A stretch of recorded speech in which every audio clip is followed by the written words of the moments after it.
Welcome to Acana channel. நாம் இன்னைக்கு இந்த வீடியோவில் ஆரி ஒர்க் ப்ளவுஸை ஈஸியாகவும் சுலபமான முறையில் எப்படி தைக்கிறதுங்கிறத பார்க்கலாம். இந்த வீடியோவை ஸ்கிப் பண்ணாமல் முழுசாக பாருங்கள். வீடியோவை லைக் பண்ணுங்கள், ஷேர் பண்ணுங்கள், சப்ஸ்கிரைப் பண்ணுங்கள். வாங்க வீடியோக்குள்ளே போகலாம். இப்போ நம்ம ஆரி ஒர்க் ப்ளவுஸோட அட்டாச்சுன்னு பார்க்கலாம். லைனிங் எப்படி அட்டாச் பண்ணுறதுங்கிறத பார்க்கலாம். இதோட கட்டிங் நான் ஏற்கனவே போஸ்ட் பண்ணியிருக்கேன், அதெல்லாம் நீங்கள் முழுசாக பாருங்கள். அதோடு சேர்த்து அதே பீஸை தான் நான் இப்போ ஸ்டிச்சிங் பண்ண போகிறேன். இதை முழுசாக உங்களுக்கு கொடுக்கணுன்றதுக்காகவே இந்த பீஸ் அப்படியே வச்சுருந்தேன். இந்த ப்ளவுஸ் இப்போ நான் இந்த ஸ்டிச்சிங் முழுசாக போடுறேன். பார்ட் 1 பார்ட் 2 போடுறேன். அதை மொத்தமாக பாருங்கள். உங்களுக்கு ஒரு ப்ளவுஸை ஃபுல்லாக எப்படி ஃபினிஷ் பண்ணுறது, கட்டிங்லேருந்து ஸ்டிச்சிங் வரைக்கும்ங்கிறத நான் நிறைய டிப்ஸோடு உங்களுக்கு கொடுத்துருக்கேன். முழுசாக வீடியோவை பாருங்கள். உங்களுக்கு ஏதாவது டவுட் ஏதாவது இருந்தால் கமெண்ட் பாக்ஸில் போடுங்க, நான் உங்களுக்கு கிளியர் பண்ணுறேன். இப்போ நம்ம எப்படி அட்டாச் பண்ணுறதுங்கிறத பார்ப்போம். லைனிங் மேலே நம்ம இந்த மேல் பீஸ் வச்சுருக்கோம் இல்லையா, இப்போ லைனிங்கை மேலே எடுத்து போட்டுட்டு இப்போ அவங்களுடைய நெக்கு அதே அளவு தான், அதனால் நான் அதே அளவு அப்படியே ஸ்டிச் பண்ண போகிறேன். இதுக்கு நான் சாதா கைடு தான் யூஸ் பண்ணுறேன். சாதா கைடு போதுமானது. இந்த கைடில் நம்ம ஸ்டிச் பண்ணிக்கலாம்.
எட்ஜ் தையல் ஒன்று போட்டிருக்கோம் இல்லையா, இப்போ இதுலேருந்து ஒரு டிஸ்டன்ஸ் தையலும் ஒன்று போட்டுக்கிறோம். ஏன்னா வந்து லைனிங் அட்டாச் பண்ணது இங்கே ஒரு 1/2 இன்ச் உள்ளே இருக்குது இல்லையா.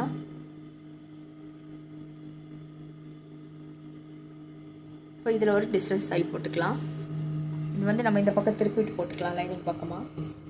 நம்ம போட்ட 2 தையலுமே வந்து லைனிங்கில் தான் போட்டிருக்கோம்.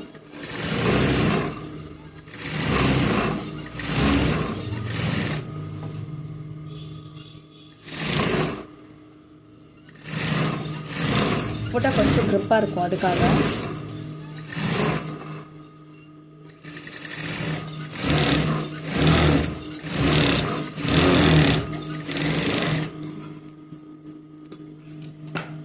போட்டுட்டு பீஸை க்ளோஸ் பண்ணிக்கலாம்.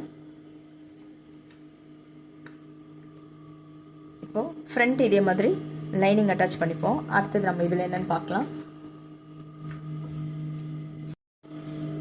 நம்ம இப்போ ஃப்ரண்ட் லைனிங் அட்டாச் பண்ணிக்கலாம். நான் ஏற்கனவே கட்டிங் பண்ணும்போது உங்களுக்கு காமிச்சிருப்பேன். இவங்களுடைய நெக் வந்து சின்னது தான், ஆனால் இதில் பேட்டர்ன் பார்த்தா பெருசாக இருக்கும். அவங்களுக்கு சின்ன நெக்கு தான் கொடுக்க சொல்லியிருந்தாங்க. அதனால் அதுக்கேற்ற மாதிரி அவங்களுக்கு கொடுத்துருக்கேன். அவங்க அளவுக்கு என்னவோ அது தான் கொடுத்துருக்கேன்.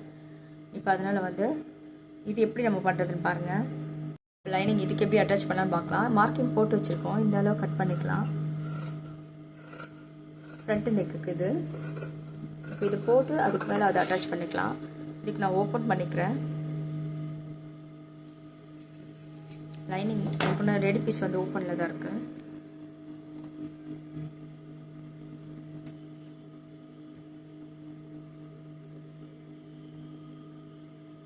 சரியான அளவு தான் இதுலேயும். இதே நம்ம பிசுரெல்லாம் கழிக்க வேண்டியது இருக்காது. அப்புறம் அப்படியே அட்டாச் பண்ணி லெவலாக இருக்கா பார்த்துட்டு ஒரு பின் போட்டுக்குங்க. பின் போட்டுட்டு அதுக்கப்புறம் கழுத்தை நம்ம ஒரு கைடலு நம்ம அதில் போட்டோம் இல்லையா, அந்த மாதிரி ஒரு 1/2 இன்ச்சுக்குள்ளே விட்டு ஸ்டிச் பண்ணி வந்துடும். இப்போ வந்து இதில் இந்த பாயிண்ட் நான் விட்டுடுறேன். இதில் இருக்க டிசைன் ஒர்க்கை விட்டுட்டு அவங்களுடைய அளவு என்னவோ அதுக்கான நெக் அளவு தான் இது. அதுக்கேற்ற மாதிரி ஸ்டிச் பண்ணிக்கலாம்.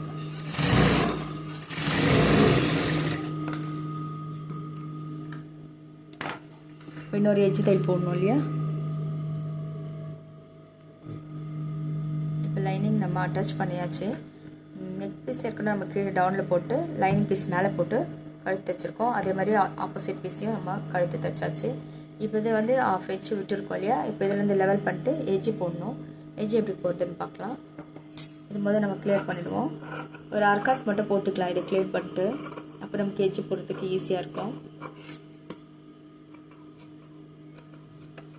போதும். ஃப்ரண்ட் பேஜுக்கு எல்லாமே இதே தான்.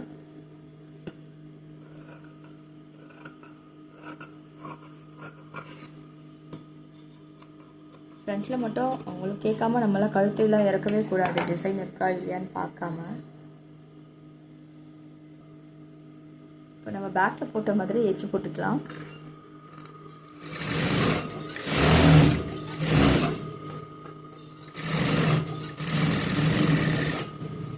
ஆப்போசிட் ஃபோம் போட்டுக்கலாம் 2 பீஸுக்கும். எட்ஜ் எப்போ லைனிங்கில் தான் போட்டிருக்கேன். போட்டாச்சு.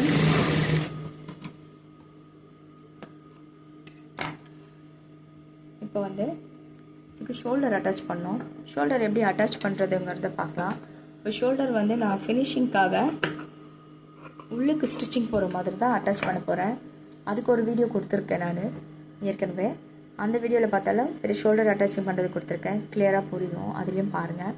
இப்போ நான் வந்து ஃப்ரண்ட்டு பேக்கோட ஏற்கனவே நம்ம பேக் டச் வச்சுருக்கோம் இல்லையா, அதோடு சேர்த்து ஷோல்டர் போட்டு அட்டாச் பண்ண போகிறோம். இப்போ 2 பக்கம் நம்ம ஸ்லீவுக்கு ஹார்ம் கோல் வரைஞ்சிருக்கோம் இல்லையா, ஃப்ரண்ட்டு கீழே போட்டிருக்கேன், பேக் மேலே ஹார்ம் கோல் வருது இல்லையா, இந்த 2 ஹார்ம் கோலையும் நம்ம ஒரே இடத்துல வச்சுக்கணும். லைனிங் இருக்குங்க, கீழே இருக்க இந்த ஃப்ரண்ட் பீஸோடைய லைனிங்கும் பேக் பீஸ் லைனிங்கும் 2 ஒன்றா வச்சுருக்கேன். இப்போ நம்ம போட்டிருக்க எட்ஜ் தையல் ஸ்டிச்சிங்கும் ரெண்டுமே வந்து ஒரே இடத்துல இருக்க மாதிரி பார்த்து வச்சுக்கோங்க. இப்படி 2 வச்சுட்டு இப்போ வந்து ஷோல்டர் அட்டாச்சிங் கொடுக்குறோம். இதுதான். இப்போ அது வந்து நகர்ந்துச்சுன்னா கொஞ்சம் நமக்கு அது வெளியில் தெரிகிற மாதிரி இருக்கும். நகராமல் கிட்ட வரும்போது நம்ம கரெக்டாக கையில் வச்சுட்டு ஃபஸ்ட்டு கையில் பிடிச்சிடுங்க. இப்படி வச்சுட்டு நம்ம ஒரு லாக் போட்டுட்டு கரெக்டாக அந்த லைனிங் வரும் பாருங்க, அங்கே ஒரு லாக் போட்டுக்கோங்க. போட்டுட்டு நம்ம ஸ்ட்ரைட் கொண்டு வந்துடலாம் ஷோல்டருக்கு. இப்போது ஒரு பக்கம் போட்டிருக்கோம், அதே போல் இன்னொரு பக்கமும் அட்டாச் பண்ணிக்கலாம் அதே மாதிரி. இப்போ வந்து ஷோல்டர் அட்டாச் பண்ணது இங்கே வந்து ஒரு அர்க்கத் கொடுத்துக்கலாம், லைனிங் பக்கத்தில் ஒரு அர்க்கத் கொடுத்துக்கலாம். அது ஒரு சின்ன அர்க்கத்தாக இருந்தால் போதும். அது வந்து நம்ம திருப்பும் போது வந்து சுருக்கம் இல்லாமல் இருக்கிறதுக்குன்றதுக்காக தான் அர்க்கத் கொடுத்தாச்சு. ஒரு பீஸை வந்து நம்ம திருப்பிக்கலாம். இப்போ வந்து மேல் பீஸ்லேருந்து நம்ம ஒரு எட்ஜு கொடுத்துக்கலாம். எப்படி வந்திருக்கு பாருங்க.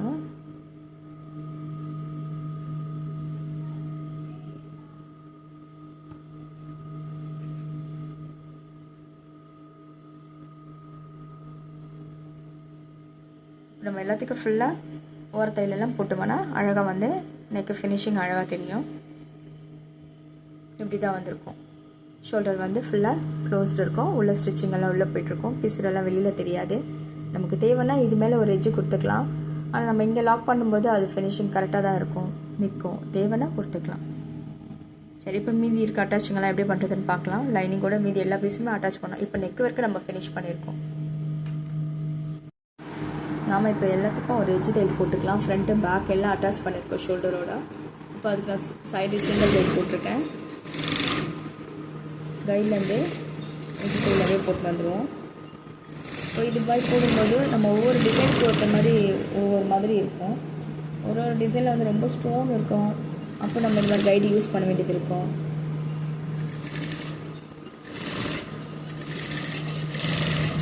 கைடு ஒட்டின மாதிரியே போட்டிங்கன்னா கிட்ட கரெக்டாக வந்துடும்.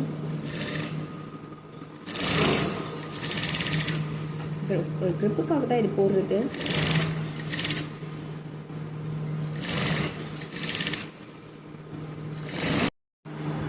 இப்போ நம்ம அந்த பீஸுக்கு மொத்தமாக சுற்றி எட்ஜு போட்டிருக்கோம். பேக் நெக்கு ஃப்ரண்ட் நெக்கெல்லாம் அட்டாச் பண்ணதுக்கப்புறமா ஷோல்டர் அட்டாச் பண்ணோம். அட்டாச் பண்ண பிறகு எட்ஜு போட்டிருக்கோம் ஃபுல்லாகவே எல்லா சுற்றியும். ஃப்ரண்ட்டு ஹார்ம் ஹோல் சைடு இந்த பக்கம், அந்த பக்கம், கீழே இடுப்பில் டவுனில் வர பக்கமும் எல்லாத்துக்கும் எட்ஜு போட்டாச்சு. இப்போ வந்து இந்த இடுப்பு பட்டி துணி மடிச்சுட்டுருக்கேன்.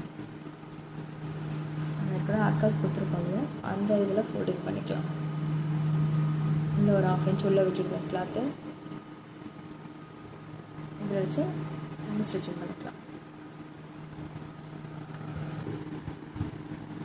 இப்போ பட்டி தைச்சாச்சு. இந்த ஃபோல்டிங்கில் ஸ்ட்ரெயிட்டாக தைச்சிடணும்.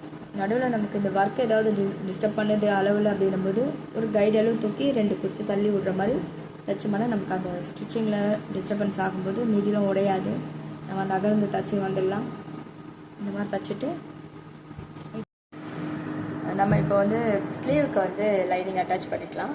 நம்ம ஏற்கனவே ஃபஸ்ட் வீடியோவில் வந்து கட்டிங் எல்லாம் போட்டிருப்போம். அதில் எப்படி நம்ம இந்த ஒரு பீஸ் அட்டாச் பண்ணுறதுங்கிறத சொல்லியிருப்பேன்.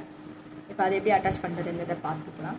இப்படி நம்ம பீஸ் பத்தலை அப்படின்னும்போது நம்ம லைனிங் அட்டாச்சிங்கில் வந்து ஒரு பீஸ் கட் பண்ணியிருந்தோம். அதை நம்ம இப்போ எப்படி அட்டாச் பண்ணலாம் பார்க்கலாம். ஒரு 1/4 இன்ச் பிடிச்சிக்கலாம். 2 பக்கம் ஸ்லீவ்லேயும் ஒரு ஸ்லீவ் வந்து நம்ம இப்படி போட்டோம்னா மேலே வச்சு அட்டாச் வைக்கிறோம் இல்லையா ஒரு பீஸை, அதே வாட்டத்துக்கு இப்படி திருப்பிங்க. ஸ்லீவ் திருப்பிட்டு இன்னொரு பீஸை இந்த வாட்டத்தில் வைங்க. உள்ள திரும்ப ஒரு 1/4 இன்ச் உள்ளே போகிற மாதிரி அட்டாச் பண்ணலாம்.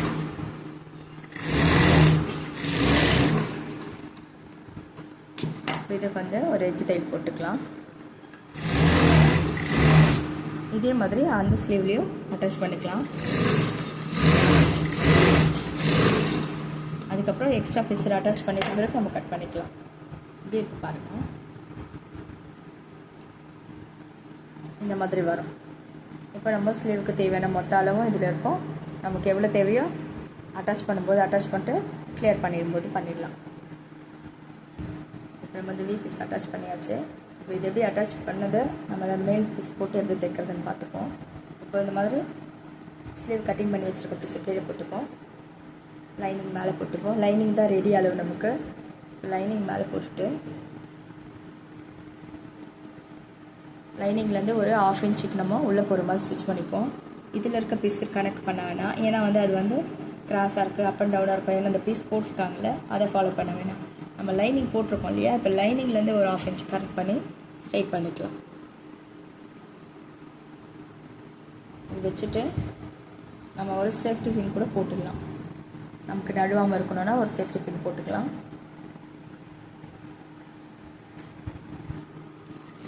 இப்போ ஒரு 1/2 இன்ச்சுக்கு தான் உள்ள விடணும்.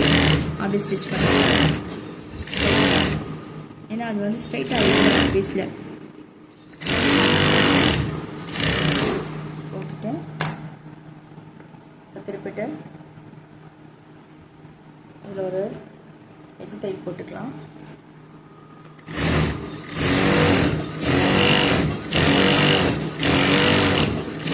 போட்டுட்டு உள்ளே இருக்க எக்ஸ்ட்ரா பீஸ் இருக்கு இல்லையா, அது எல்லாமே வந்து ஒரு டிஸ்டன்ஸ் தையல் போட்டுக்கலாம்.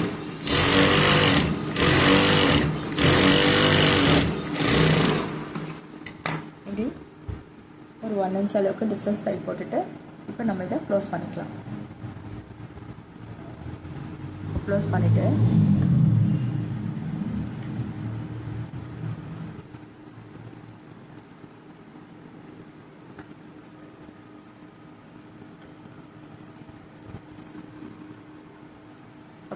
இதே மாதிரி அடுத்த ஸ்லீவையும் நம்ம இதே மாதிரி ரெடி பண்ணிப்போம்.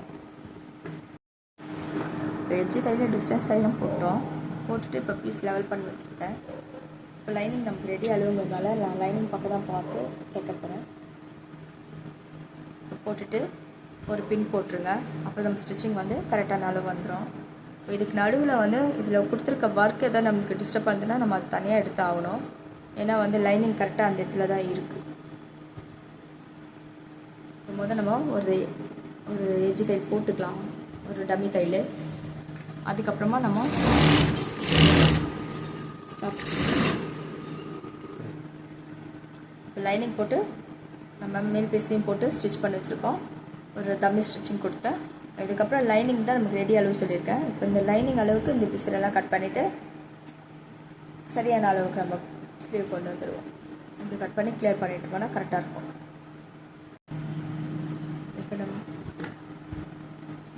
இப்போ நம்ம 2 ஸ்லீவும் எக்ஸ்ட்ரா இருக்க பீஸெல்லாம் கட் பண்ணிவிட்டு லைனிங் உடைய ரெடி அளவுக்கு வச்சுருக்கோம்.